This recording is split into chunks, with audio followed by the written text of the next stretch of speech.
प्रिय विद्यार्थियों, मैं Sonki madam Christ church convent school Gadarwara digital class में आपका स्वागत है। प्रिय विद्यार्थियों, मैं हिंदी टीचर। आज मैं आपको वाक्यगत अशुद्धि संशोधन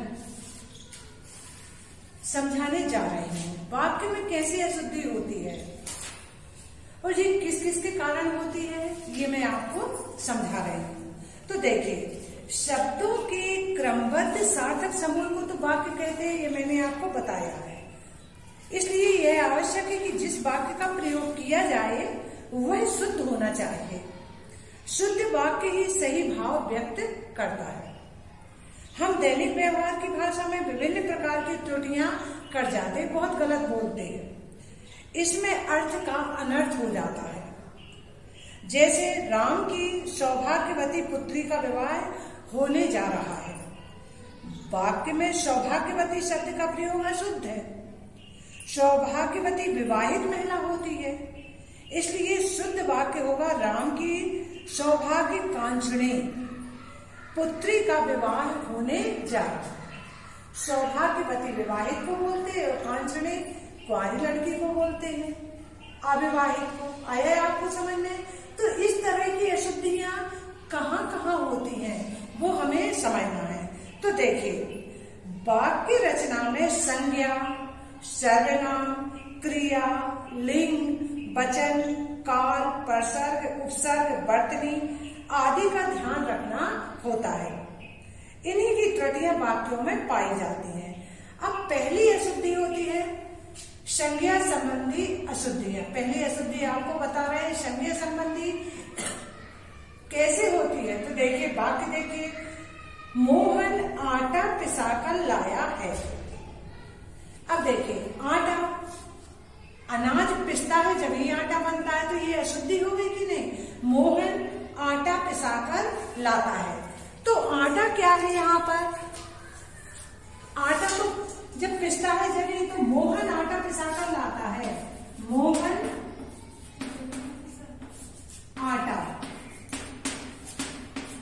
पिसाकर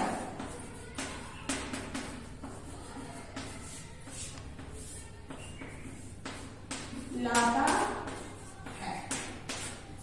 तो ये आटा न लिख करके इसके स्थान पर या तो अनाज लिख सकते हैं या गेहूं लिख सकते हैं। आया समझ में? मोहन अनाज पिसाकर लाता है। आया समझ में? बेकारी समस्या की दवा हमारे पास है। तो बेकारी समस्या की दवा हमारे पास है नहीं, ये अशुद्ध वाक्य है। बेकारी समस्या का हल हमारे पास है, दवा नहीं, क्योंकि हल वहां बेकारी को कैसे दूर किया जा सकता है, तो हल हमारे पास है। आया समझ में? ये संज्ञा संबंधी त्रुटि थी। अब दूसरा देखिए, सर्वनाम संबंधी अशुद्धियां। संज्ञा के स्थान पर जो शब्द प्रयोग किए जाते हैं उन्हें सर्वनाम कहते हैं। तो देखिए, सर्वनाम संबंधी अशुद्धि, जैसे राम और राम का पुत्र बाजार गया, तो राम क्या है? संज्ञा, और राम का पुत्र फिर से नाम आ गया संज्ञा। तो क्या लिख सकते हैं? राम और उसका, राम और राम का पुत्र। तो देखिए, ये मैं दूसरी अशुद्धि सर्वनाम संबंधी बता रही हूं, इसलिए राम और राम का पुत्र बाजार गया, बाजार गया। तो देखिए, राम ये संज्ञा हो गई और राम का पुत्र, राम और उसका पुत्र। तो ये ना लिख करके हम क्या लिख सकते हैं? उसका पुत्र, राम और उसका पुत्र बाजार गया। आया समझ में? ये सर्वनाम संबंधी अशुद्धि थी। अब तीसरी अशुद्धि देखिए, क्रिया संबंधी अशुद्धि। संज्ञा हो गई, ये सर्वनाम हो गई। पहले देखिए आप, विशेषण संबंधी अशुद्धि। अब विशेषण, संज्ञा और सर्वनाम की विशेषता बताने वाले शब्दों को विशेषण। तो देखिए, मैं नया पोशाक पहनूंगा, तो ये सही है क्या? मैं नई पोशाक पहनूंगा। नई क्या है? विशेषता है यहाँ पर, तो विशेषण संबंधी हो गई। तो हमें ये सुधारना है। ये छोटी छोटी सी गलतियां हमारी अशुद्धि बन जाती हैं। अब देखिए, क्रिया संबंधी अशुद्धि, क्रिया यानी कार्य करने। अब देखिए, आप यह कंबल पहन लें, तो पहन लें ये कार्य है, पहनना, ओढ़ना, खाना, पीना। आप यह कंबल पहन लें, आप यह कंबल ओढ़ लें। आया समझ में? आप यह कंबल ओढ़ लें। तो ये क्रिया संबंधी अशुद्धि हो गई। अब उसके बाद देखिए, लिंग संबंधी अशुद्धि। अब लिंग संबंधी अशुद्धि कैसी है? देखिए, लिंग और वचन की अशुद्धियों से बचने के लिए मेल का ज्ञान आवश्यक है। अब कैसे?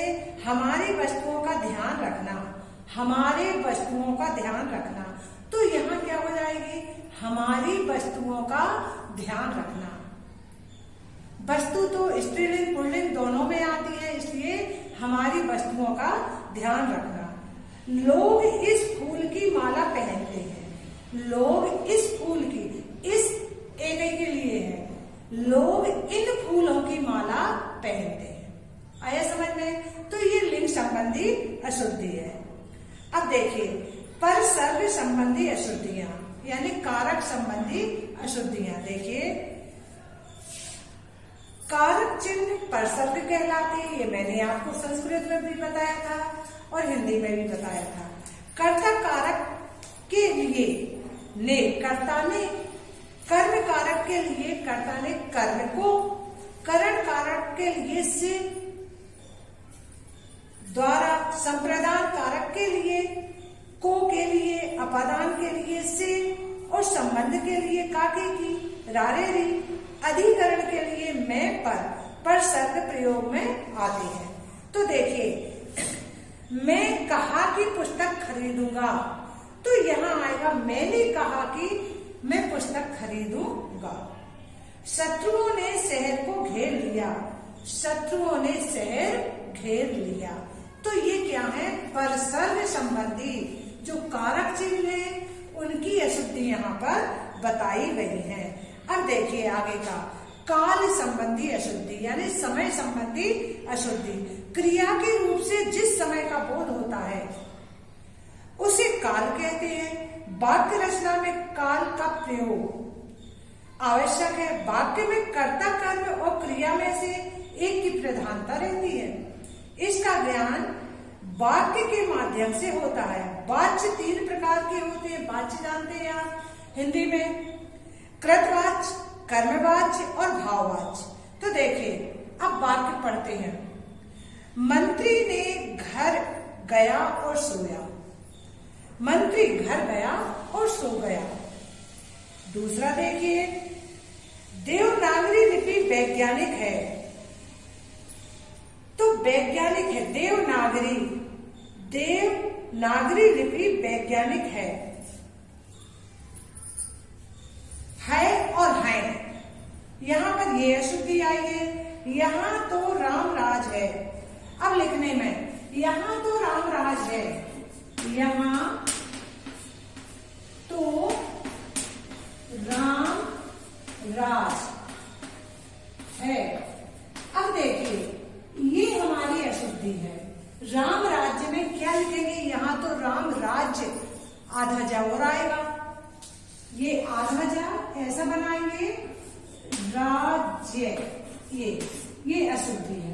तो हमें इन अशुद्धियों को देख करके आगे बढ़ना है। अब देखिए, शीला के मस्तक में भारी सिर दर्द है, तो इसको कैसे शुद्ध करेंगे? शीला के तेज सिर दर्द है।